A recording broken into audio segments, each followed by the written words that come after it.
and welcome to EmComm Solutions. Today we're going to be talking LoRa mesh communications antennas, the IMS band, as some are familiar with.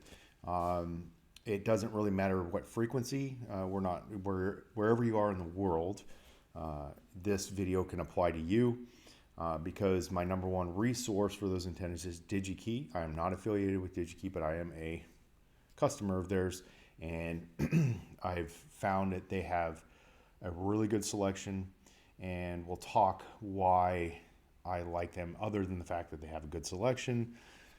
If you are in different parts of the world, other than United States or North America, they do offer shipping in a lot of the world. Maybe not everywhere, but in a lot of the world, so that may apply to you too. All right, so we could get ourselves one of these nano VNAs and do our own testing, which is not a bad idea depending on what level you're at in this hobby and learning more about antennas. The VNAs obviously give you an opportunity to test other things like the coax cables and stuff like that to see if you have other issues, and helps with some troubleshooting. So it's not a bad device to have. However, it's not necessary if you buy your antennas from a reputable manufacturer that provides a specification sheet. So we're going to go into that. I'm going to show you, kind of walk you through how to find antennas on DigiKey, because it can be, they sell thousands and thousands of, probably tens of thousands of products over there, obviously all kind of electronics based.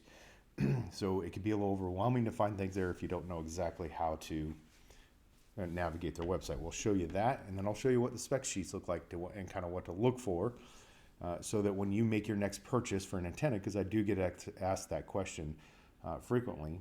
And by the way, if you want to join our community over at Telegram, there'll be a link down below.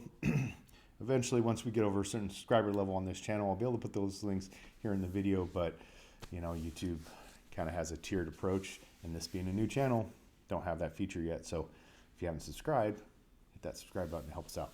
All right, so let's get into showing you some of these spec sheets and navigating the DigiKey website. All right, so if you see here, as I jumped over to DigiKey, I just typed in LoRa antennas. That's going to get you started. You can do some other searching and narrowing down through this, all these different tables they have here. But you see under RF antennas, product index, RF and wireless RF antennas. We have 702 or 12 results for LoRa antennas. You can come down here and you can scroll down through. You can see there's all kinds of different types here, and we're going to go, of course, to one of my favorites, which is actually, I need to go back. I'd already clicked ahead. Sorry, page 2. And is it on page 1? It might be. So let me go back to page 1.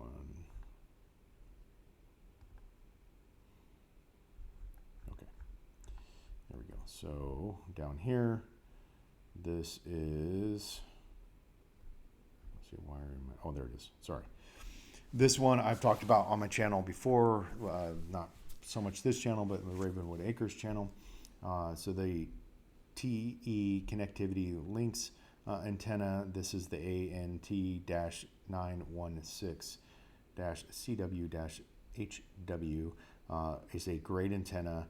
I have it on, well, this is the 868 version, and I have a bunch of these 868 versions for my work here in Europe, and I have this version, what I have here on the screen, on all my devices, or my hand carry devices in the States.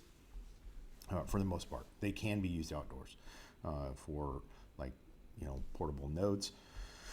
All right, so here's the biggest thing I'm going to point out is, if you're going to go, I'm not going to tell you where you buy your stuff. I would highly recommend not using Amazon, and I would stick with someone like DigiKey, Rockland, or Rack Wireless, kind of in that row. Honestly, depending on what you're looking for, you might know exactly where you need to go find, what you're looking, what it is you need to meet your next project needs. That's why these spec sheets are so useful. So you see the data sheet. If a manufacturer is not offering a data sheet, I just wouldn't buy it. It's simple as that. Let's go to the Oops, that one. All right, so here's the one for the ones I have here, the 868 megahertz ones.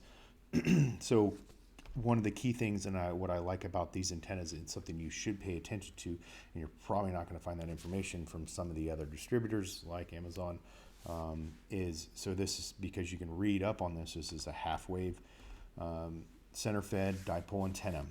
But I'm going to point out something really important to you here is look over here where it talks about has an internal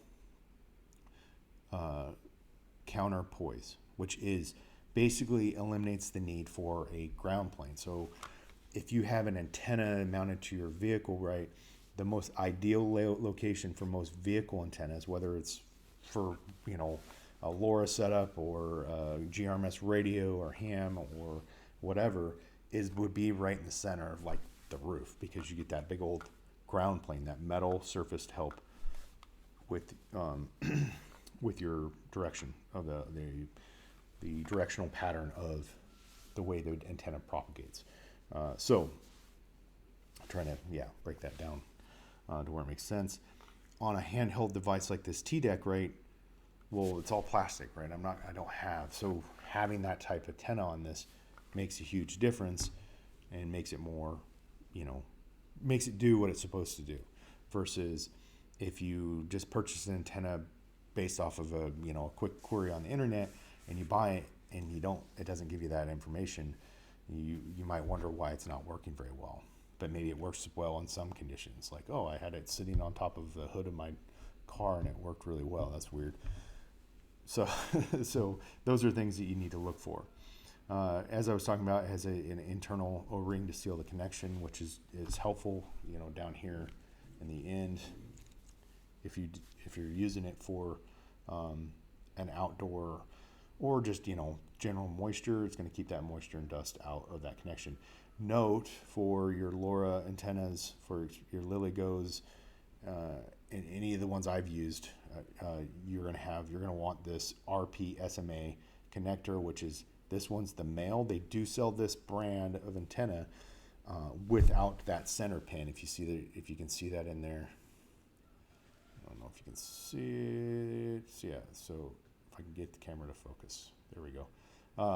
That pin right in there. So that is very important, because if not, you're gonna have to put an adapter on there, and then it just makes your antenna stick up higher.